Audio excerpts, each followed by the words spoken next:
Access to Democracy is made possible by donations from the following organizations. Thomson Reuters, a global company with expertise and insight to unravel complex situations in the areas of law, tax, compliance, government, and media. Their worldwide network of journalists and editors keep customers up to speed on relevant global events. Thomson Reuters, The Answer Company. Crutchfield Dermatology, a full-service treatment center and Medi-Spa in Eagan. Their goal is to help you look good and feel great with beautiful skin.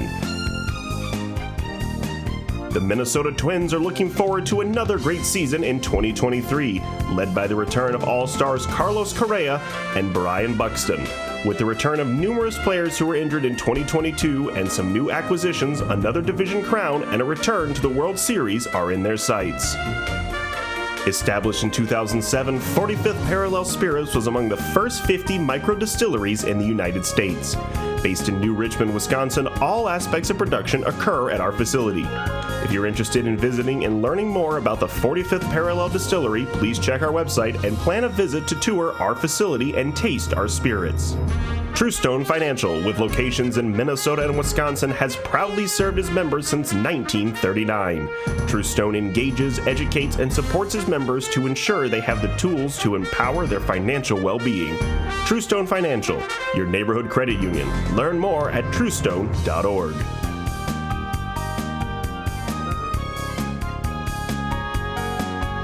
Welcome to Access to Democracy.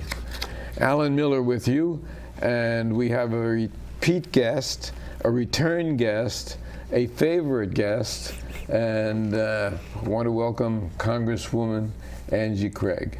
It's so good to be back with you, Alan. It's so good to have you back. Now, it's been an interesting year for you.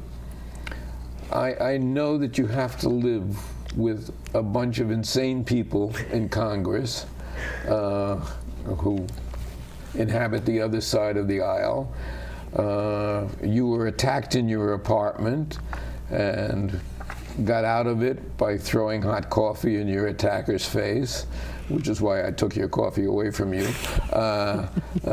before we went on the air. You fell and broke your ankle and had an operation. Other than that, what's been going on lately? Well, look, a lot of things have happened. Obviously, we're in the minority, so it's not nearly as much fun. Republicans get to introduce hearings and legislation. And, you know, I've had a couple of things happen this year that haven't been so pleasant. But the truth is, my family and I are just doing great right now, and great. And you know, I'm got a grandson who's almost 2 years old, and we just got a new puppy. So we've got more good stuff going on in life than bad stuff, and I try to keep that level of optimism, Alan. And I'll just say, you know, the attack this year just made me more committed to working on those issues of the intersection of public safety and mental health and addiction and homelessness. So I try to take, even from the bad, something good to apply. Well, what I'm going to do is I'm going to run down a list of things here, because there's more here than we could possibly cover in this interview, and you pick and choose.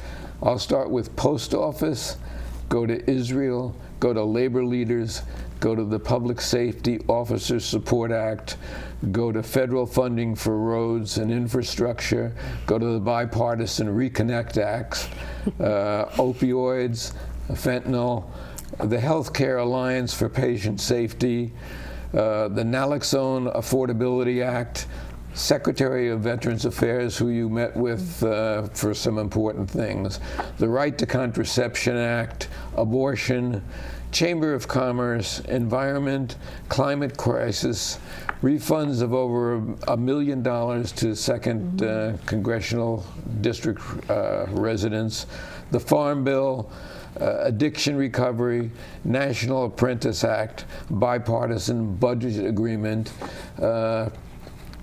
we can't possibly touch all of that. But this is what you have been involved with in this session. It's a lot going on. It's a lot. Yeah, it's a lot going on. So you tell me what you want to talk about. Let me talk about the post office first. Good, because we had a week when we didn't get mail, so.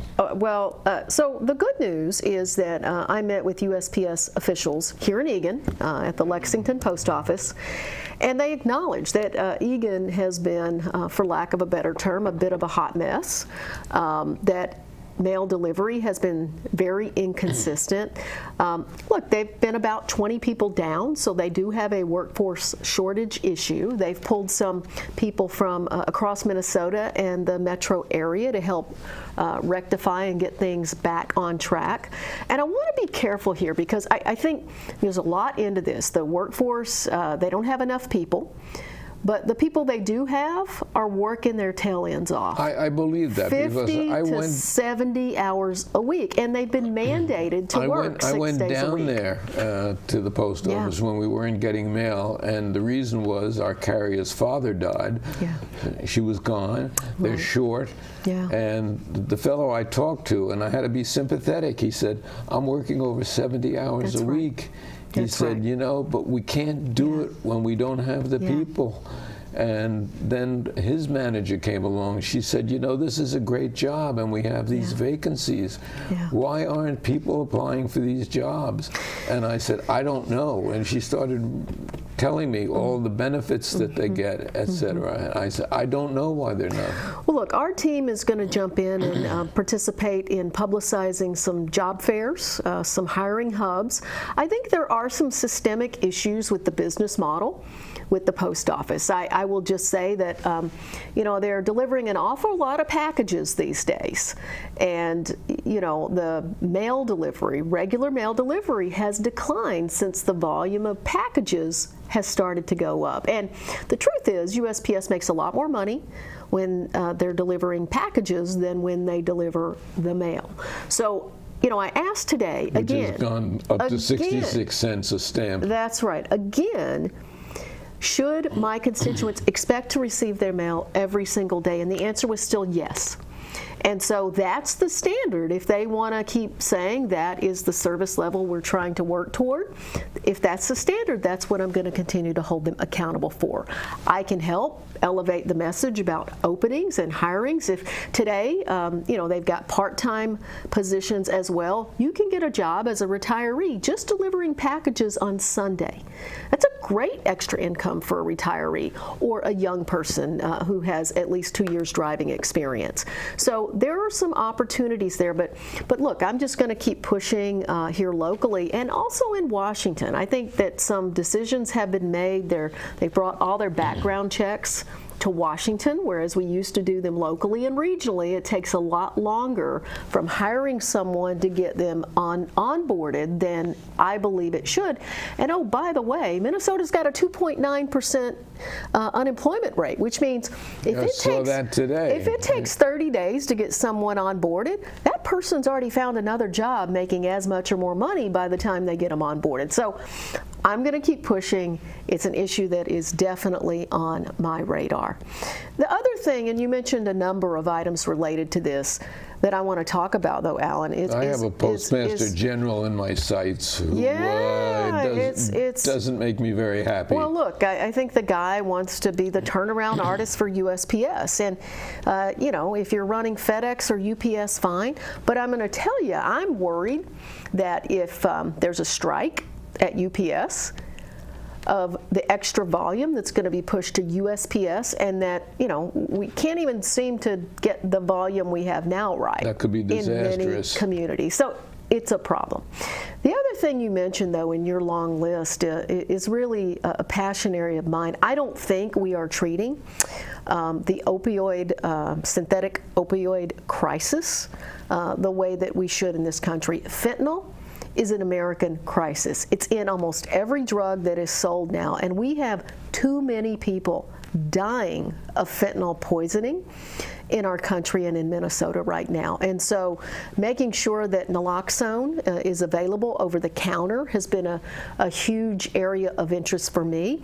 Making sure that Americans know that, you know, the way these drugs or the ingredients for them is getting across the southern border. I went down there and looked myself with 17 of my Republican colleagues. Some of them I'd never worked with on anything before. It's coming across the port of entry. We need more equipment down there to be able to detect this stuff. And of course, my Republican colleagues often want to make this out to be, you know, about the border crisis. This stuff is coming across our ports of entry. So what do we need to do down there? And by the way, and it's not 80% coming of across, it, not coming it's across Americans. with immigrants. It's Americans bringing it across. That's right. 80% is Americans bringing it across. So we gotta find this stuff. We've got to arrest these people. We got to get this poison off our nation's streets. And so this is an area I've really tried to elevate in this Congress, is how can we go after, and you know, the prevention that needs to happen in our public schools today. These young people should know that one pill acquired on Snapchat can literally kill you. You won't wake up the next day. We've just got to do a better job of prevention. And what is the temptation? I don't understand it, to take a drug. You know, isn't there enough in life, really, that you can be high without getting high artificially? Well, you know, this stuff is just highly, highly addictive. And so once you have a taste of an opioid, the synthetic opioid, the fentanyl, is just so highly addictive that my understanding is it's just really, really tough not to want it in your drug, whether that be marijuana or otherwise. I mentioned to you that I had broken 5 years ago. I broke my femur. Yeah. And they brought pills into me when I was still in the hospital before rehab. And I said, are they opioids? And they said, well, there's some opioids. Sure. And I said, no. Yeah. I'll take Tylenol. Right. You're going to suffer. Yeah. I suffered. Yeah. Yeah, it's tough because, you know, we know that mental health among young people has sincerely declined. And I sat through a presentation in the Congress a few weeks ago looking at the rise of social media and the rise of mental health issues in today's youth. And suicides. Attempted suicides, completed suicides. It has really been a challenge, I think, for, you know, Congress to balance free speech, which of course we all support, with the proper rules and regulations of social media companies. And so I think it's just been a real challenge for us to be able to regulate, but it's a serious issue in our country. And the Republicans are raising questions like censorship and going after, well, they're going after Biden with whatever they have and things that they don't have that they're creating. But they're talking about censorship, going after a company to really police what goes out on their website is not censorship. That is social science, that is justice, that is intelligence. Well, that's not censorship. Well, look, I think today's congressional Republicans, I call them MAGA Republicans, radical Republicans. This is not the Republican Party that we once knew in this country. And look, I stood on the House floor and listened to them talk about book bans. You know, they are trying to create these culture war issues and elevate them because they actually don't have any solutions to real issues. You know, if we want to talk about, you know, what's happened in America the last couple of years, we have come through an extraordinarily difficult time period where we have a global pandemic. So many Americans and Minnesotans died during the COVID pandemic, and you know, we did some climate change really amazing things during that time period. But you look at what's happening. You know, climate change. We passed the largest investment to address climate change in the history of this nation in the 117th Congress, the Inflation Reduction Act. I'm hearing in my office right now, you know, solar farms are going up throughout the congressional district. Some of my family farmers are getting offers at $1,200 an acre to be able to farm that land with solar farms. We've got some challenges to see this through, though. And I want to be really clear about this.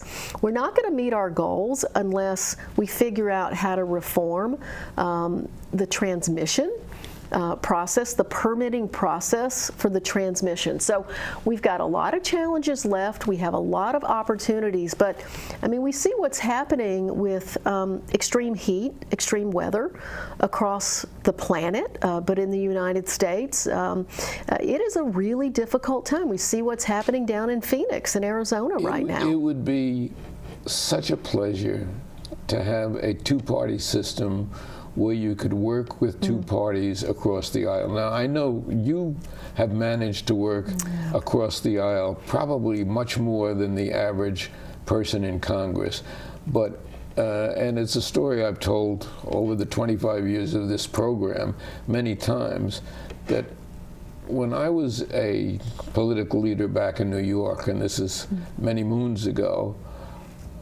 my opposite leader, a Republican, and I could communicate.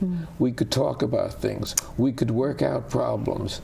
He showed up at my twins' bar mitzvah with several others who I was friendly with.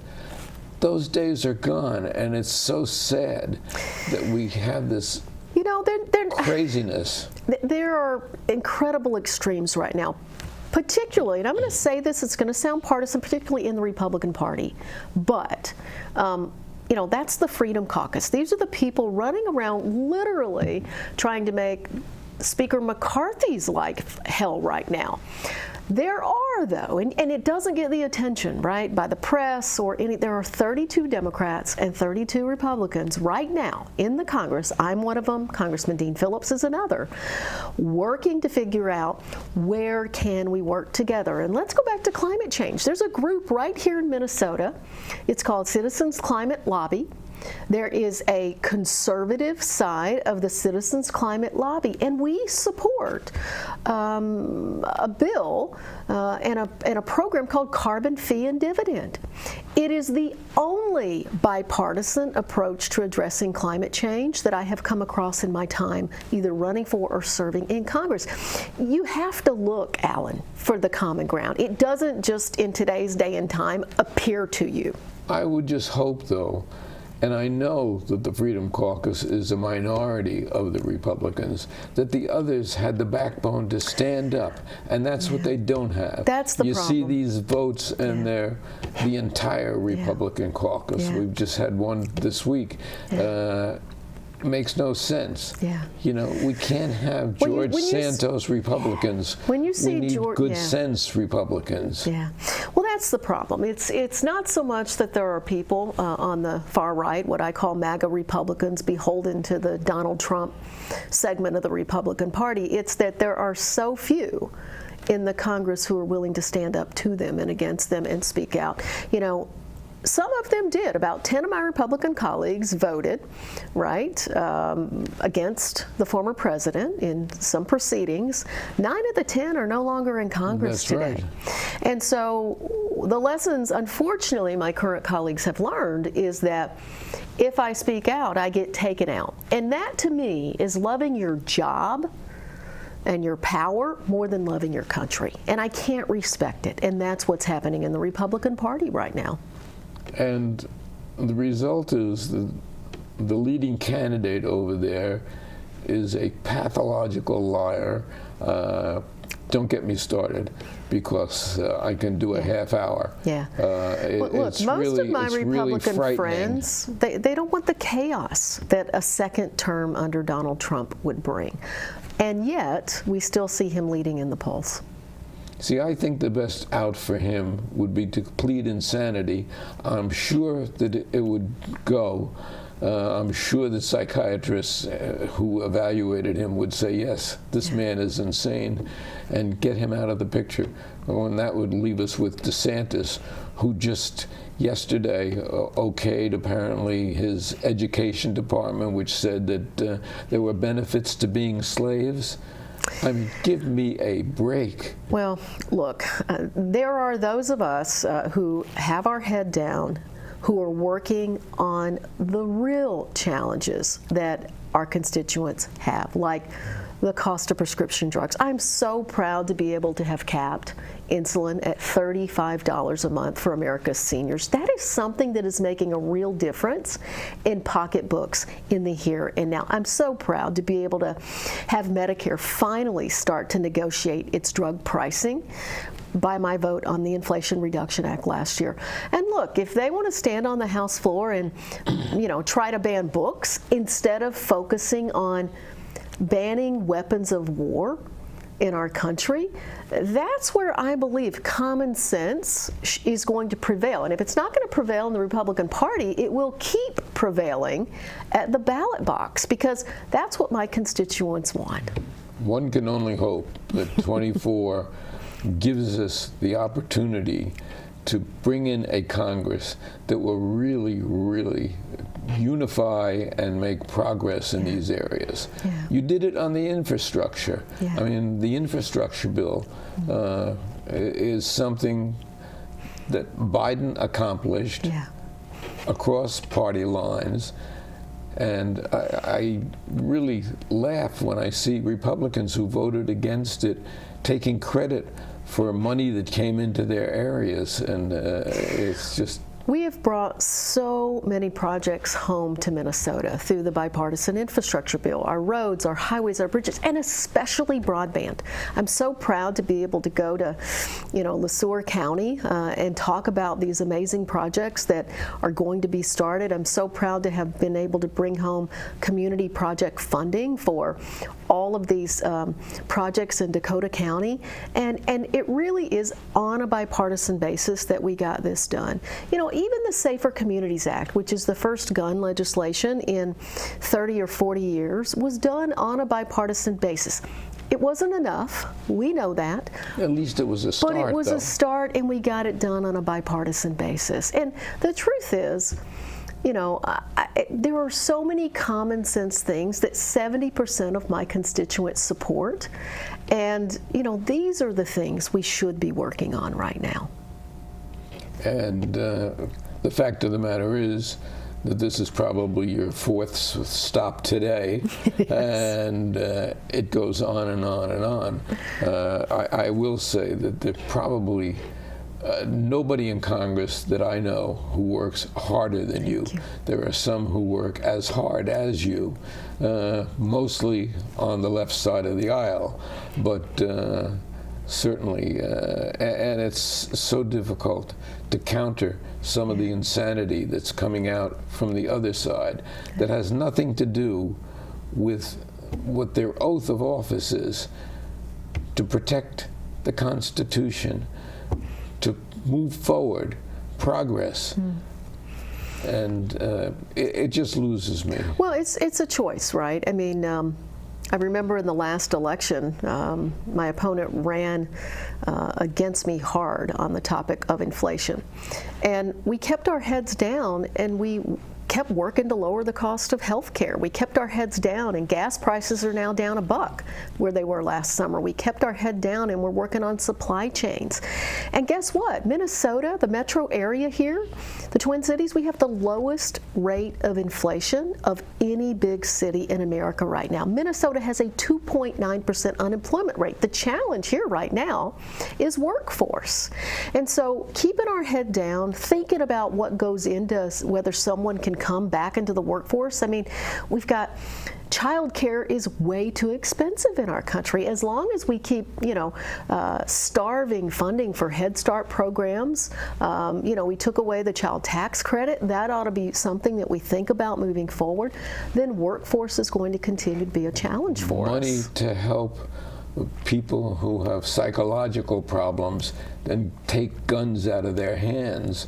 Early intervention for mental health issues. You think about, and I'll bring it back around, the attack on me in Washington was certainly a traumatic event for me. But the way that I've processed this is I'll tell you, this individual, he has mental health issues, he was homeless, he's addicted, he's an addict, but I also was his 13th assault that we know of. 13 counts of assault. And he's out walking the street. He is not out walking the street, but the only reason he had been released 2 weeks before he assaulted me. That's exactly right.